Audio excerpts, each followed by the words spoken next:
right. Hi. Welcome to my YouTube channel. My name is Alana, and I like to do singular book reviews on this channel. So if that sounds like your cup of tea, go ahead on and give your girl a like and a subscribe.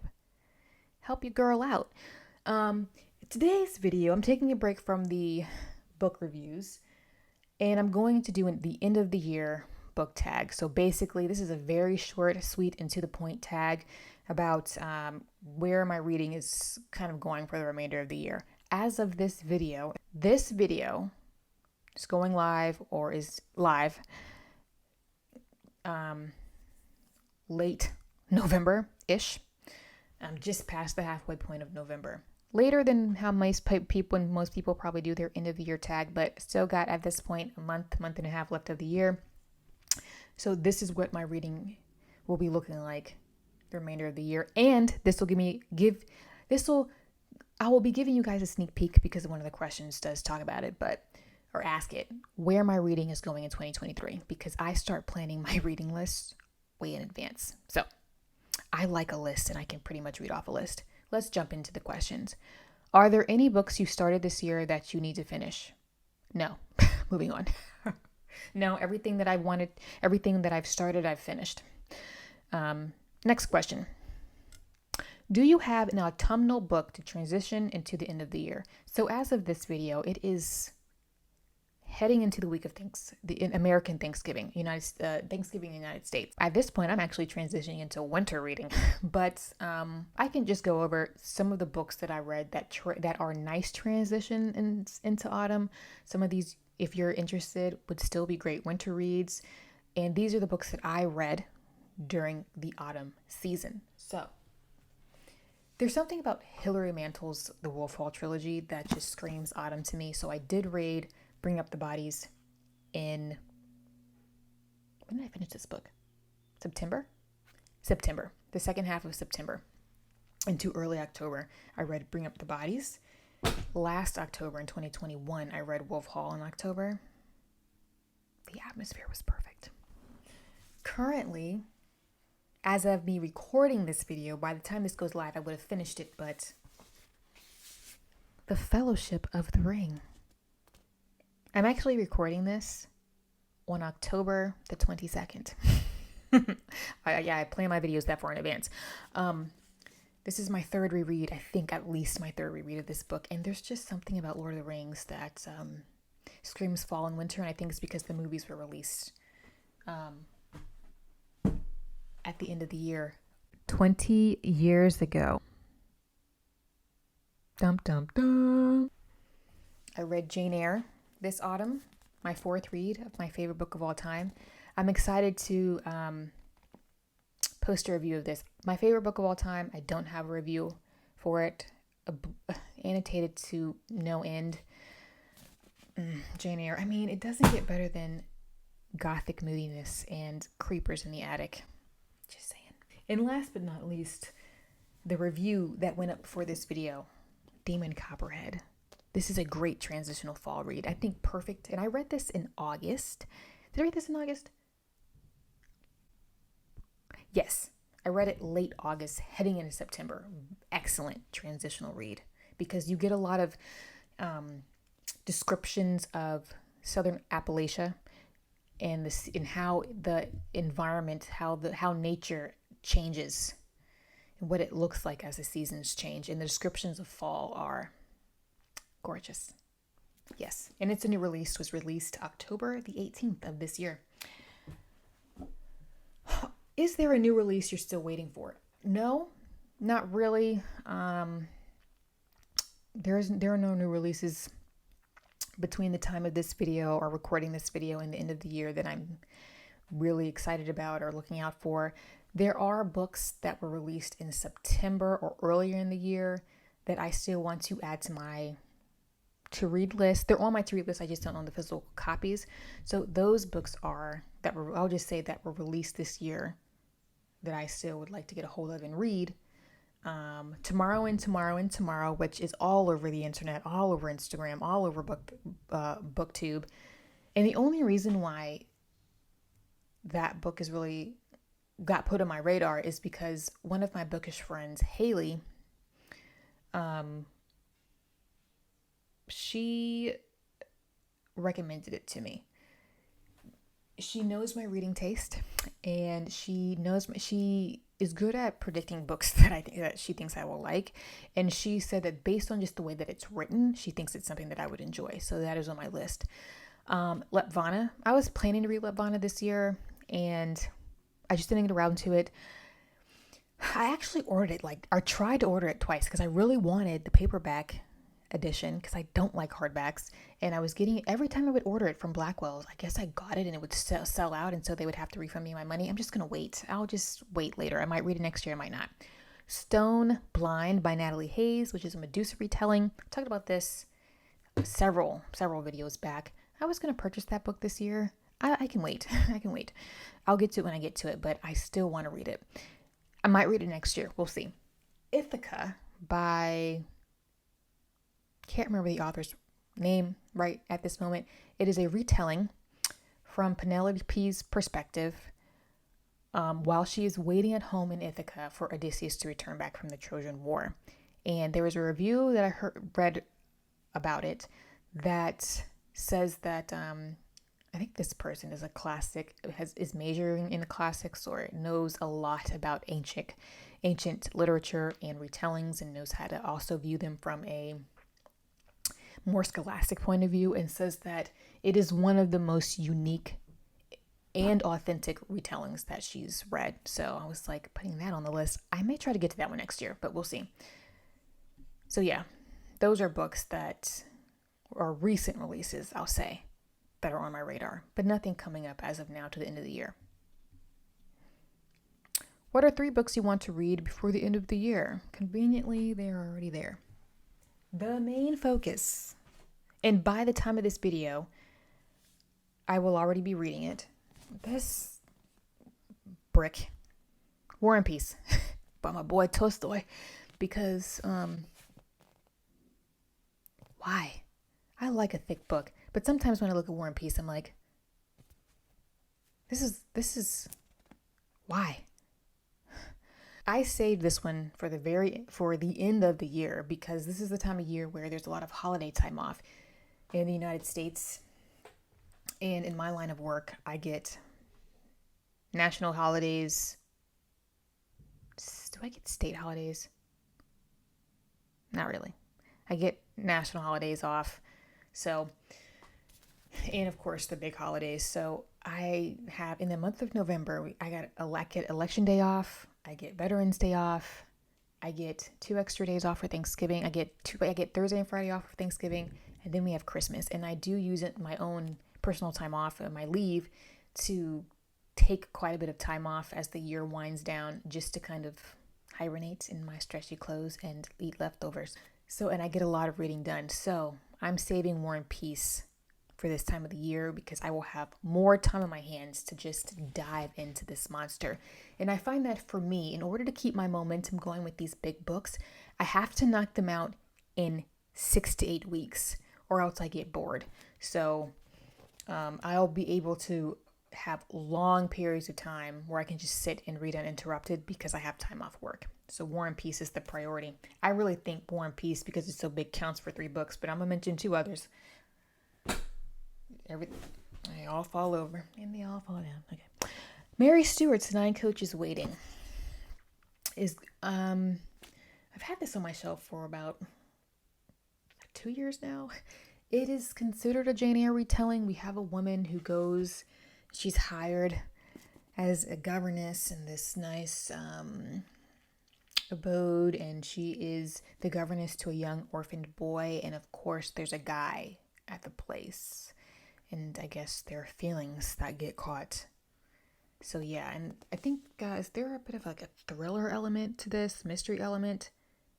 Don't know, but you can tell just by governess, orphan child, attractive master of the house, even though Mr. Thornfield was not attractive. Jane blatantly calls him hideous to his face.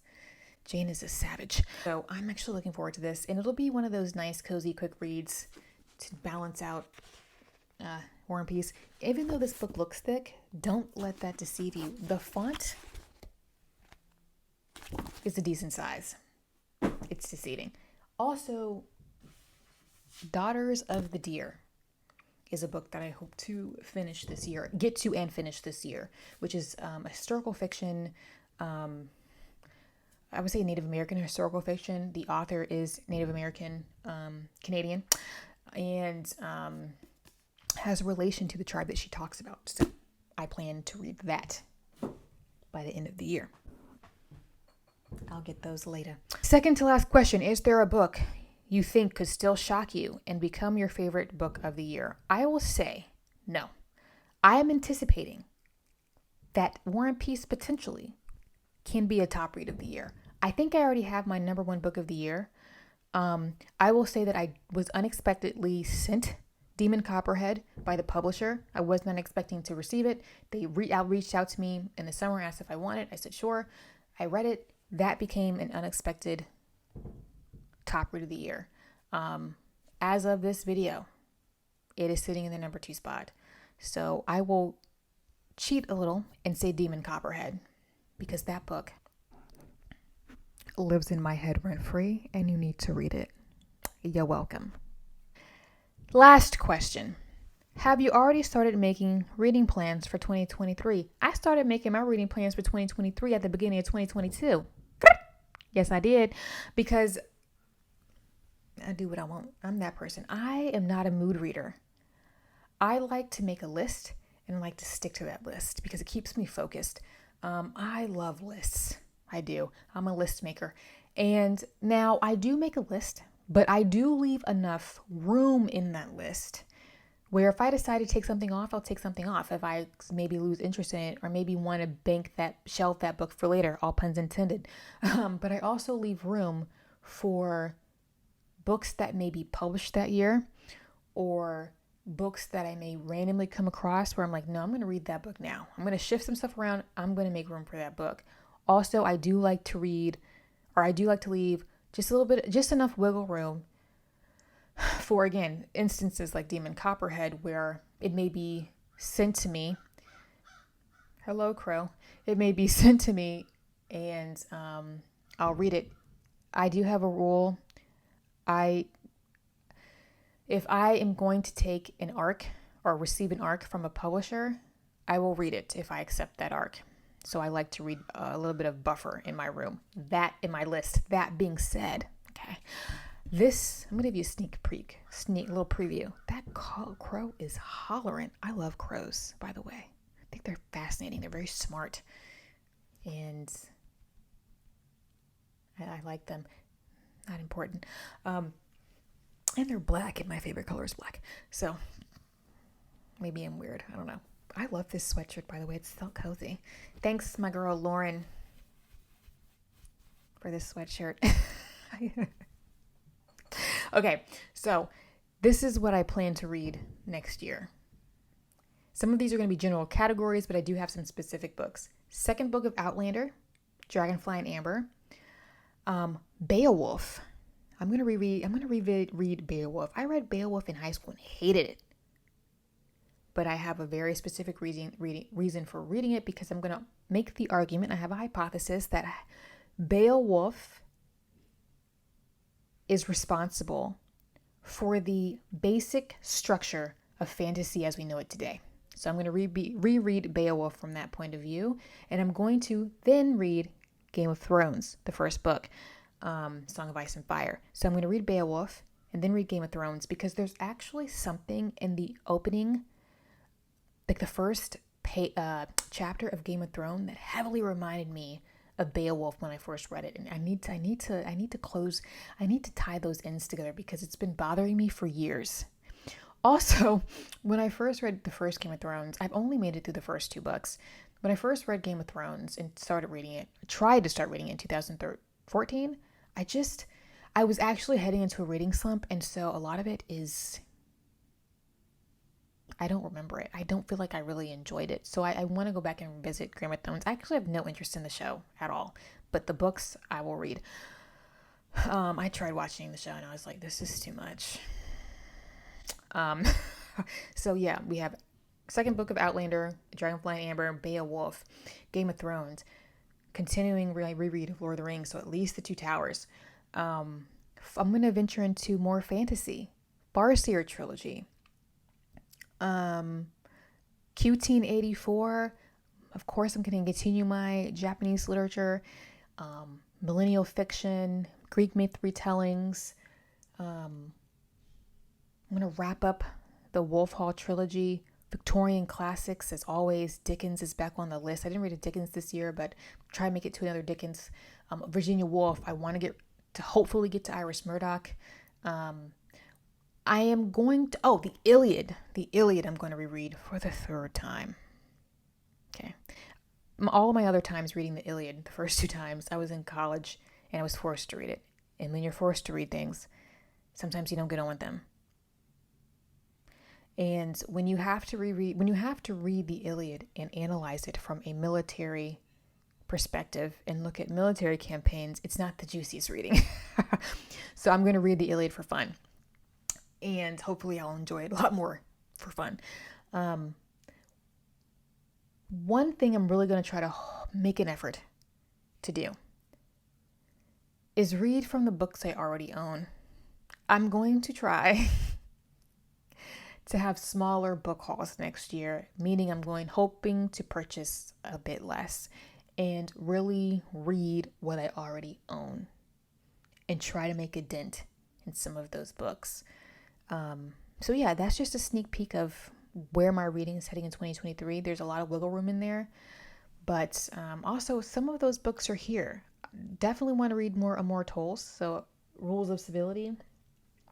Mieko Kawakami's Breast and Eggs will be my first Kawakami.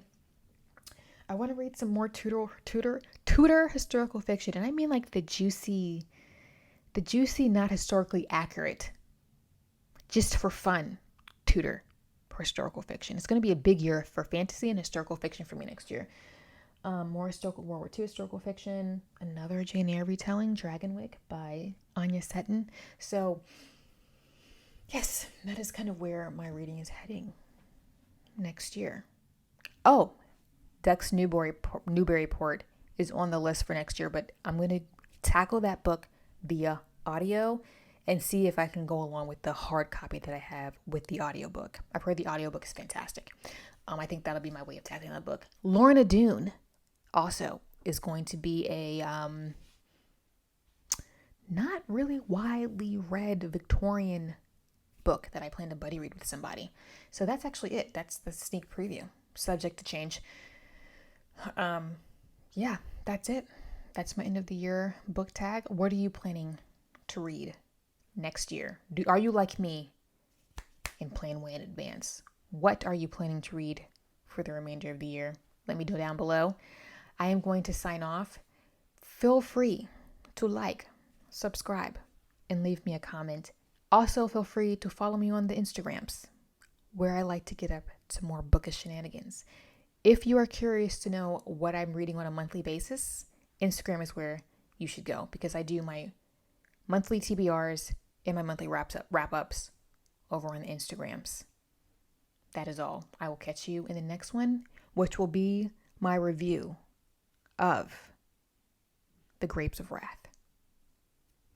I'll see you in the next one.